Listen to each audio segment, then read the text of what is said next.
Today we are going to talk about the three kings of Israel. Israel at the time of 3,900, 3,880 years, it begins to have the first kings. The first king is Saul, who comes out of kings, judges and enters a kingdom. Samuel is one of the last judges and he accompanies King Saul. Saul is chosen by God and Abraham, Isaac and Jacob, which is always what I will repeat here, and then the age of kings comes in. The first king is Saul. He has some problems. David comes in. He marries a daughter of Saul, David. David is still a young man. He goes to war at 18, 20 years old. There is that famous one between David and Goliath. David defeats Goliath as a child in Saul's government. Tem aquela famosa entre Davi e Golias. Davi derrota Golias quando criança no governo de Saul. And there David evidently respects King Saul, gives his life for the king and for his country Israel, and there he marries Saul's daughter. Vida pelo rei e pelo seu país Israel, e aí casa com a filha de Saul. Saul's daughter has no children. When Saul is carrying the Ark of the Covenant and is dancing, singing harp, with great happiness. Tocando harpa com muita felicidade. Saul's daughter is the last time she is spoken of and disappeared. He's in Hebron. The first 8 years, he stays in Hebron, which was the place that Abraham buys to bury his wife, Sarah. And then when they come out of the desert, they go to that place, and that's where they start. Para enterrar a sua esposa, Sara, e aí, quando saem do deserto, eles se dirigem para esse local. And then, at the time, it was that all the kings or princes of each tribe, they lived in tents. But for some reason, he built a wooden house so he could live there.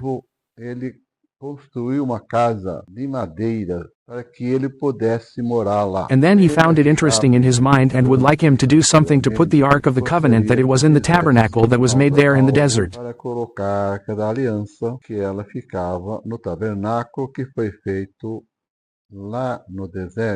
So it was.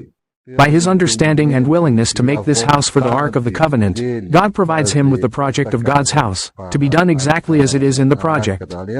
Deus fornece para ele o projeto da casa de Deus, para se fazer exatamente como está no projeto. God also shows him where his house would be made, which would be as it was on Mount Moriah, where who took care of it was a family of Jebusites. Como foi no Monte Moriá, aonde quem cuidava nesse local era uma família de Jebuseus. The pronunciation is up to you. And David went to that place, talked and compensated that family and took possession of that place that belonged to God, exclusively to God. E tomou posse daquele local que era de Deus, exclusivamente de Deus. Abraham buys the land when he arrives there from Hebron and buys it. Chega lá e compra. That's a tradition. They don't take it, they buy it from the beginning and were educated that way. Do início. E foram educados assim. And it will be like that. So, David started clearing the area and starting to build walls, etc. The area at the time was a little smaller, not much smaller. After the beginning of David's rule, which was approximately 42 years, 46 years, his life was short. He goes then, he is king at 30 years old, and he goes at 38 years old. He goes then to Mount Moriah. Ele vai então, ele é rei aos 30 anos e ele vai aos 38 anos aproximadamente. Ele vai então para o Monte Moriá. Mount Moriah is the mountain where Abraham went to take Isaac to offer him to God.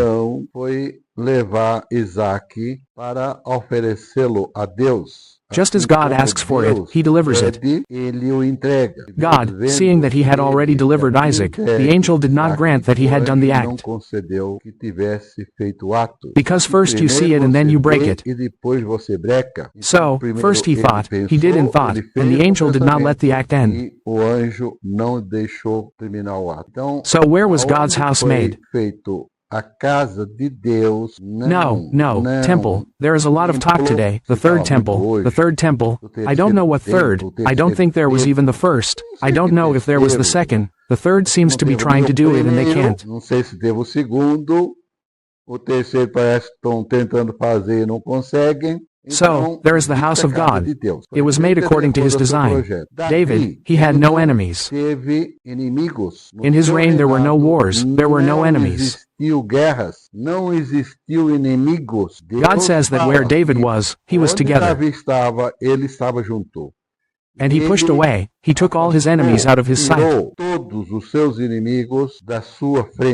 So David, he had a government of peace, a lot of peace.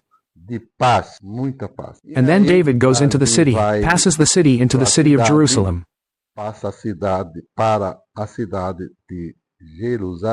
This name is given by God himself.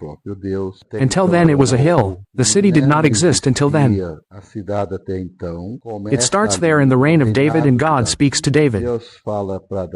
David doesn't even know what's going on. This doubt begins there in Hebron, when he begins to think about making God's house, a simple house of God, possibly better than his, but of that nature. But then God provides the project for him. And then there is wonder. There are wonderful things. Davi, he knows the project, but Davi at 45, 46 years old, has a carriage accident and he starts to stay practically in bed.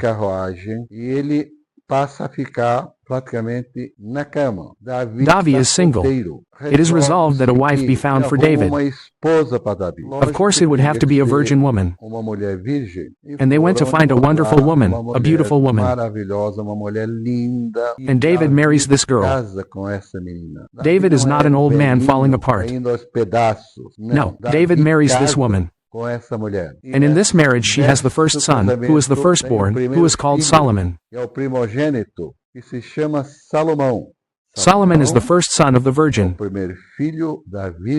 So, David, God speaks back there, when you join your parents, together it is after death, that they gather up there, together with each other. When you join your parents, I will raise up a son of yours who will make me my house, who will build my house. Filho teu que me fará a minha casa, que construirá a minha casa. As everyone knows, it was Solomon who built God's house. David, he dies. He doesn't know who this son is going to be, even though this conversation is happening there in Hebron, 8 years before, 6 years before. And then David dies, joins his parents. Solomon is 10 years old. He stays 2 years in the care of the priests and then at the age of 12 he begins to reign.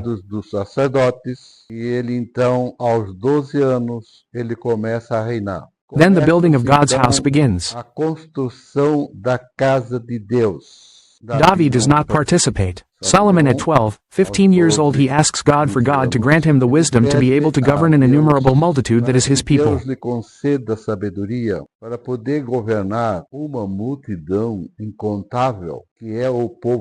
Solomon was not speaking of that population in Israel's day. He was asking for the prayer that he was seeing for all those who have passed here in this world and who have always been murdered, robbed, taken all their things.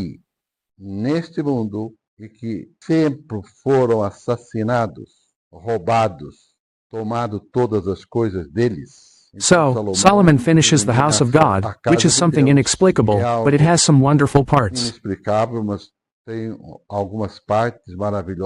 If you want, I can then pass on a few verses where you can find, it's wonderful. With this wonder and all this richness, all this beauty, Solomon begins to reign. He is a king, and before he is king, he is a prince. Why prince? Because he is the son of a king. A prince can only be the son of a king. And then he is king. He is king of kings, because at that time David's peace continues the same peace with Solomon.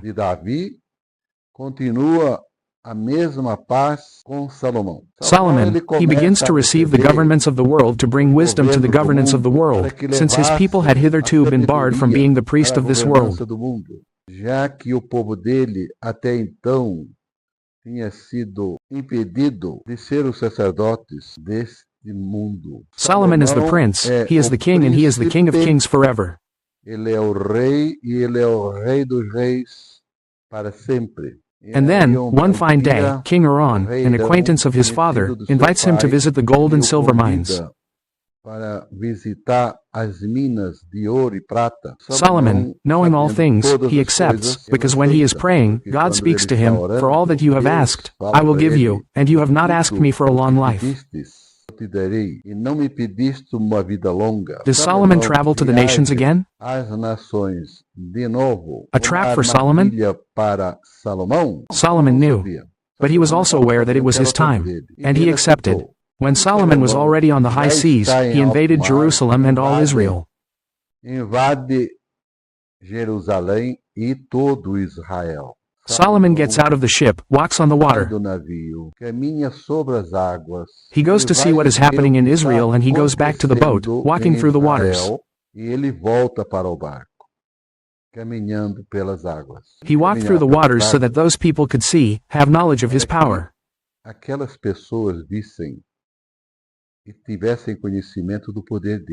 So he stays 3.5 years in the hands of the Gentiles, the rule of the kings in Solomon.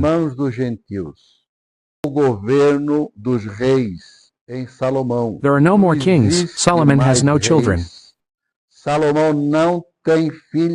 Solomon spends 3.5 years in the hands of the Gentiles, in those ships, in that ship. When Solomon returned from Jerusalem to see that total friendship, walking on the waters, the Gentiles, afraid that they would leave, put him in a cage. Os gentios, com medo que eles fossem embora, o colocaram numa gaiola. Solomon writes one of his psalms, saying, "And they put me in a cage as if I were a bird." E me colocaram numa gaiola como se eu fosse passarinho. 3 years and a little have passed. I don't know if by accident or by divine order, someone hurt him near the big button and cut his intestine. Ordem divina, alguém o machucou perto do umbigo e cortou seu intestino. It was not possible to save his life. Salvar a sua vida. In the next moment, I'll tell you where Solomon is. Eu falarei para você aonde Salomão está. What is the place he was buried? Lugar que ele foi enterrado. Thank you for listening.